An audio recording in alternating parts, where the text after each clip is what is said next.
Pursuit. The act of trying to achieve a plan, an activity, or situation, usually over a long period of time. Pursuits are driven by a desire for something that we believe we want or that we need, and the most basic of these being safety. I have nothing more to say on that piece. Secondly, the pursuit of happiness, satisfaction. And at the root of this is the thought that we need something we don't currently have. As a result, this places our happiness with something external. It places our happiness at a future point. As a child, this may be with the desire for a toy or time with a friend or an activity. As we get older, what equates to happiness becomes more complex. It becomes more spread out. We're surrounded by messaging showing us what happiness looks like. Clothing, vacations, cars, electronics, and the list goes on.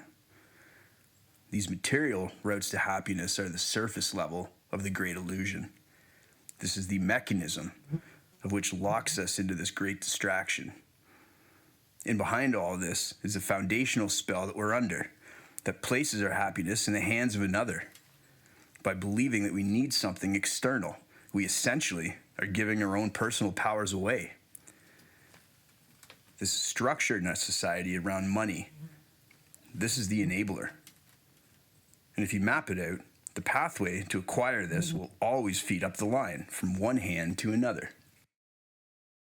Another element in the pursuit of happiness is love. And when we look at love as a commodity, similar to money, it becomes something that we need to obtain. And complicating this is the mostly unspoken confusion around what love really is. What does being loved look and feel like? What is giving love? And since this is a topic that's not covered within the academic curriculums, it's something left to the individual interpretation. And when left to individual interpretation, not surprisingly, love becomes uncommonly understood. So like money, when we view love as a commodity, it's something that we must obtain from another, externally. And as such, we then also build our individual definitions of love based on what we observe and experience through others. Later in life, as children become adults, they enter into relationships. Satisfaction, or happiness in these cases, is often based on a partner's ability to provide love according to one's own definition. Equally, how does one's partner receive love? Given love holds a different meaning for each individual, and that the commodity of love is a key element to happiness, there always will be a gap, a desire for something different. Again, placing our happiness in something external, giving the power to curate our own life experience away to somebody else or to something external.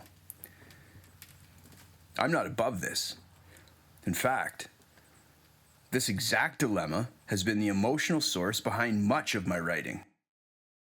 However, through spending so much time contemplating these topics, I realize more and more that all of the love and everything I need has always been already inside of me. Love is unconditional.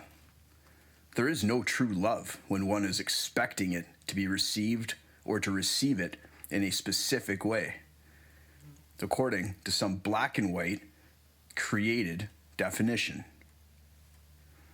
If we believe that we need something we don't already have, we will be eternally locked into an endless pursuit of happiness, an endless place of dissatisfaction. To overcome this, we must let go. We must look inwards and listen and feel for the truth. We must dismantle any beliefs that have not originated internally from within our own selves. The palace of our future has always been here, right now, in the present.